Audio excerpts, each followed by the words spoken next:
If I get a positive or peak OPK before Monday, I won't have to travel all the way back down there because we won't be doing the trigger. If I don't see a peak, I will have to go back down to Walter Reed so that they can do the injectable trigger.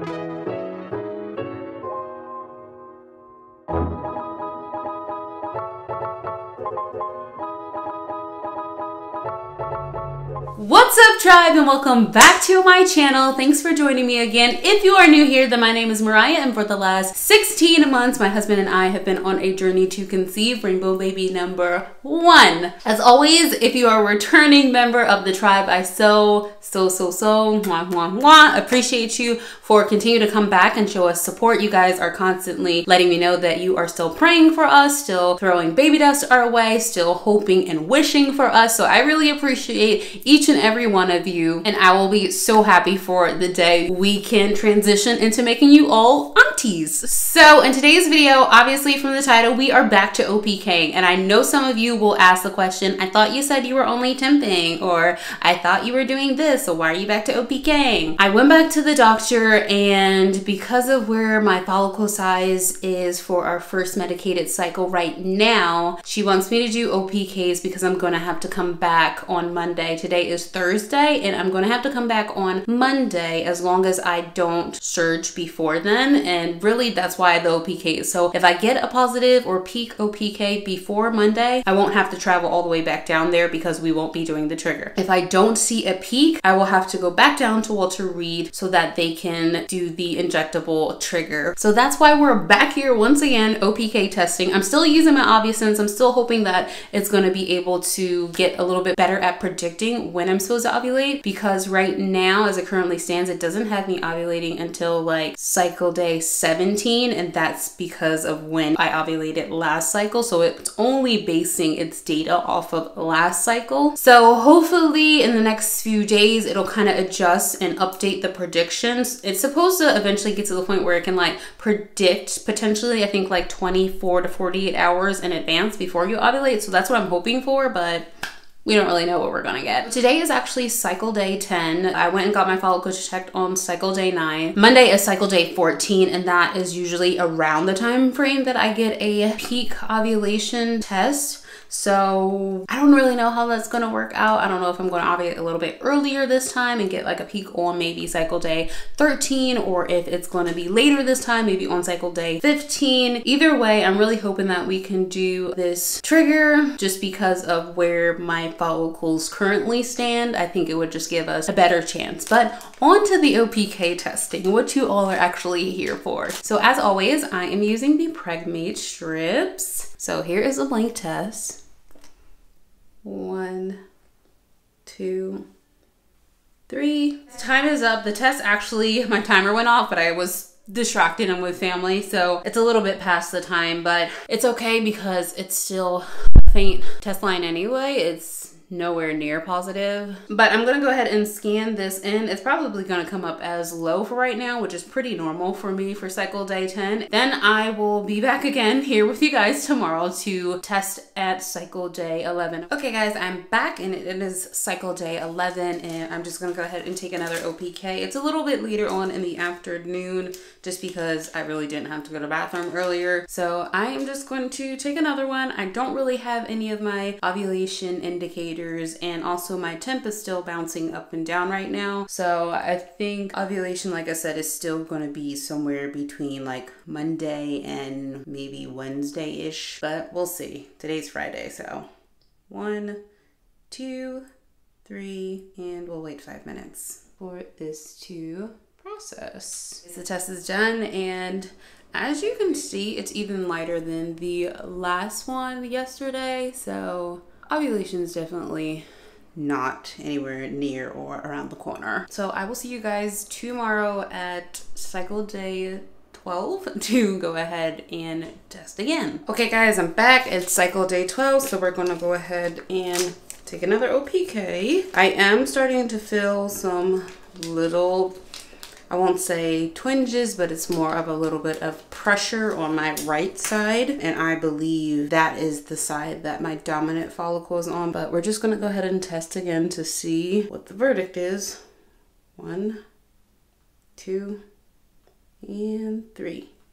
This hold was from earlier this afternoon. I just didn't really have the time to take a test, but I have another hold that's from this evening, and depending on what this test tells me, I might go ahead and dip that one too. So we'll just kind of wait and see. Well, guys, I had a feeling, and whoop, there it is. That is definitely positive, for sure. Yeah, I feel like this is for sure positive.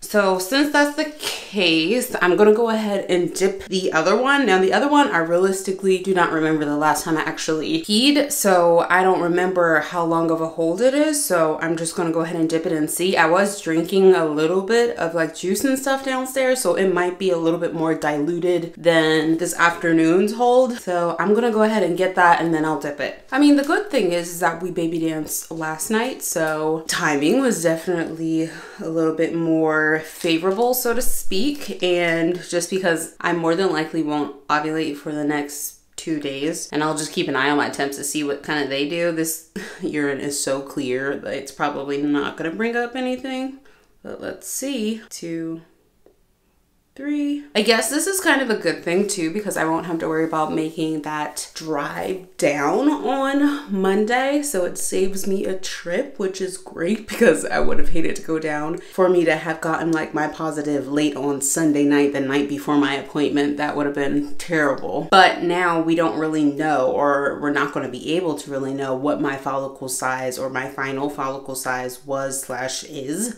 which is, I guess, a little bit disappointing, because the more information I have, the better. So I guess, I don't know, I don't really know how to feel about it, but on the one hand, I'm kind of happy that I don't have to make an extra trip, or at least I don't think I do. Like I said, this to me looks pretty positive.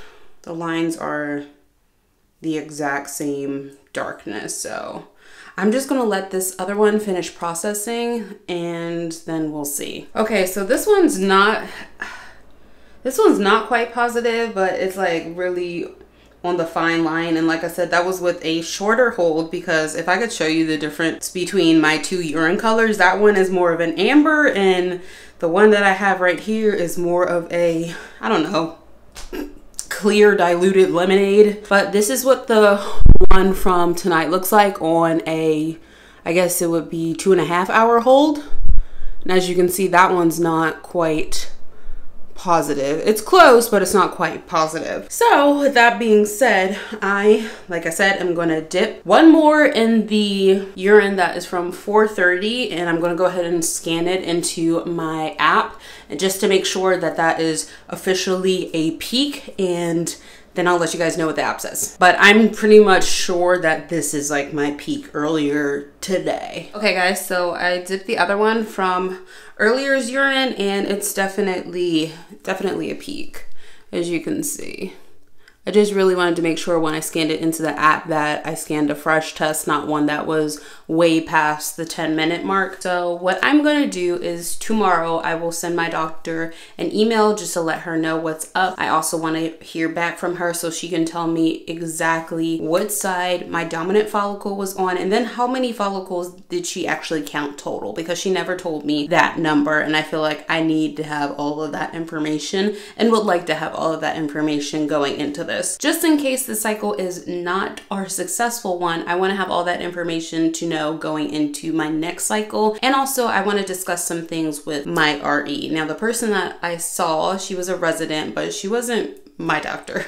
She wasn't Dr. S and she wasn't Dr. G. So I definitely want to gain all that information from her. She also seemed a little bit, I will not say confused. She was using equipment that she wasn't used to using either, and the computer wasn't cooperating with her. So I just want to double check and make sure that all of my info from the system and from my original follicle scan is all correct. That way, moving forward into future cycles, that data may influence kind of what we do moving forward. So I'm going to email her tomorrow, and then I guess I'll talk to you guys if anything changes, or really once I hear back back from her. Like I said, I am going to continue to use my OvuSense. I'm curious now to see how long it's going to take me to ovulate taking the Clomid. I know last cycle I took an OPK and then I didn't ovulate for 3 days, so I'm curious to see what happens with this cycle. But I will go ahead and do those things, and then I will check back in with you probably in the next day or so. Okay guys, I'm back and it is cycle day 13, and I wanted to hop on here real quick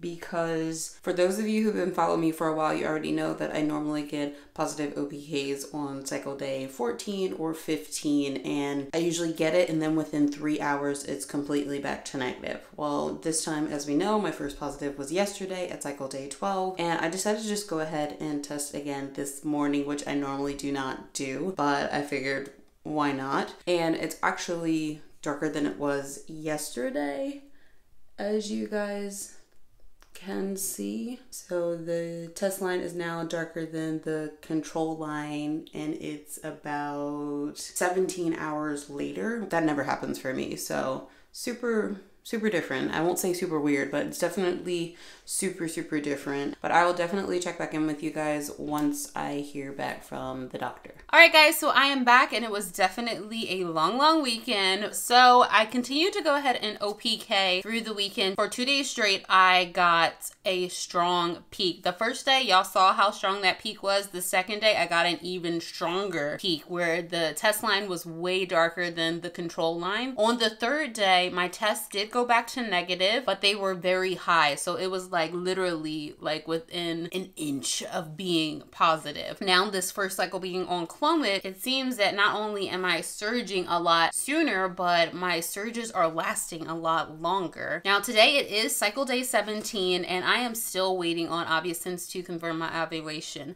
I'm gonna put the chart somewhere on this side, but I'm guessing by the looks of my chart that ovulation occurred on cycle day 15 just by where my temperatures are. Now when we left off, I was still doing the OPKs, and I told you guys that I would go ahead and email the RE, and I did. She basically just said that she wasn't in the clinic, so she couldn't give me all of the exact specifics, and they're also not in the computer yet because medical records has yet, of course, to go ahead and scan all that information in. So she just gave me what she remembered off the top of her head. So on my left ovary, I had one follicle that was less than 10 millimeters, and then in my right ovary, I had 3 follicles, 2 of which were less than 10 millimeters, and then my one dominant follicle was 13 millimeters. I also asked her about my endometrial stripe. She told me that it was normal. I was asking for the exact measurements as well as the letter grade too, and she couldn't give them to me because she couldn't remember what they were. Hopefully she went ahead and put them in the computer so I can just have that information if we wind up going into future cycles. I think it's all very helpful to know, especially being on Clomid, because it can have the side effect of thinning your lining, which I also started supplementing for that, but I'll probably talk about that in a later video because this one has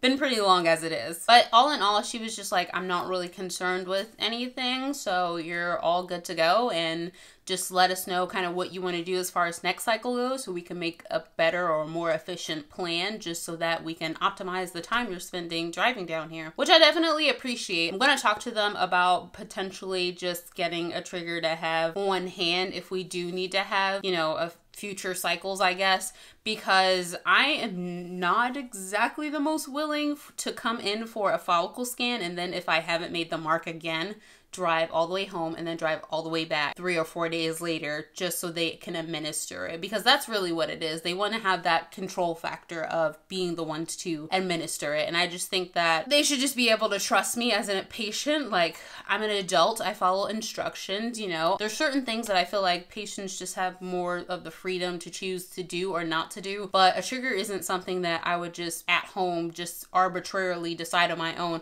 oh, I'm just going to do it against my doctor's wishes. That's not really me, and I think sometimes because I am on the younger spectrum of their patients, they tend to get this idea that I am just such the rebellious one that doesn't want to, you know, follow instructions or that can't simply administer a shot. And that might not even be true at all, but that's just kind of the feeling and the vibes that I was getting when talking through all of this at my last appointment. But that's neither here nor there. It's just something that I know I need to bring up in my next appointment and something that I know needs to just be addressed with them. So yeah, guys, I have one dominant follicle, and I'm hoping that it did grow at least the 2 millimeters per day, because if it did, by the time I surged at cycle day 12, it would have gotten up to 19 millimeters, and that in itself is even just kind of scary in a sense. Not that that's a bad number, but it's just like, I don't know, I just feel kind of like I only have one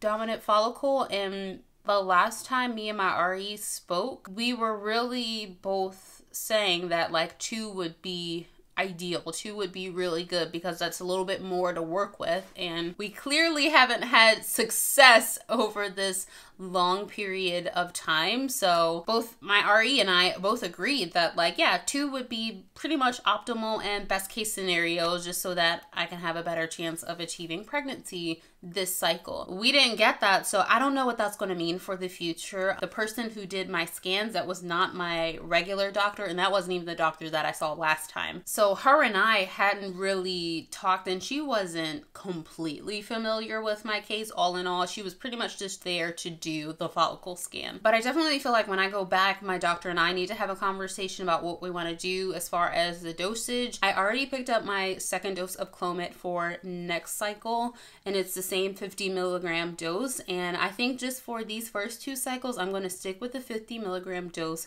But once I get my follicle scan for next cycle, if we even make it to next cycle, I would like to see kind of where I'm at. But if I'm only still having just the one dominant follicle, I think what I would like to talk to my doctor about is potentially increasing the dosage to 100 milligrams. I think I definitely would have felt better if I had at least 2 dominant follicles, or at least one that was a little bit closer to potentially being dominant. And who knows, the other ones, she just said that they were under 10 millimeters. That could mean that they were 9 millimeters, so they could have potentially grown a little bit more between my scan and when I actually surge. These are all factors I don't know, of course. This cycle I kind of just had to basically chalk it up so I won't have the full picture or exactly all of the information, so we can pretty much just stay hopeful for the best as we normally do. In any event, we still got very decent coverage this month, so there's still a great chance that we will have success with this month. Now, knowing what I know about what my surges are telling me for the OPKs versus what my temperatures through OvuSense are telling me, I have learned that I need to, or that we need to, because I can't do it on my own, but we need to baby dance up to about 4 days after that positive ovulation test, because I apparently am not ovulating until 3 days after. I'm still waiting on OvuSense to actually go ahead and confirm that ovulation, which I think it will within the next day or 2. I think it's just right now in the phase where it's making sure that my temperatures are still on the rise. I did definitely notice an increase in CM on cycle day 15 and a little bit on the night of cycle day 14. It's been a very much a learning cycle for me. All I can do is kind of take the information and use it to the best of my abilities to try to figure out what exactly my body is doing. But at the end of the day, it's all up to luck, and it's all up to pretty much chance. I can only do so much. Jeremy can only do so much. We can only do so much together, and I just kind of gotta trust in the process and hope for the best at this point. So that's all for this update. I hope you guys enjoyed it. If you did, make sure you give us a huge thumbs up. Go ahead and subscribe to join our tribe. We would love to have you along for this journey as it just proceeds forward. Also, make sure you hit that notification bell so you don't miss out on any future uploads. I am sending you all positive vibes. I am sending you all sticky gold baby dust. I hope you other ladies out there who are on your first rounds or your second or third rounds of Clomid have had a minimum of symptoms and are yielding very good results as far as your follicles are concerned. Also, you guys feel free to share with me what your Clomid experience was like and what kind of follicle growth or development you guys have. It would be really helpful for me to kind of hear that and get some feedback from you all. So I hope you all are having an amazing and wonderful week, and I'll see you in the next video. Bye!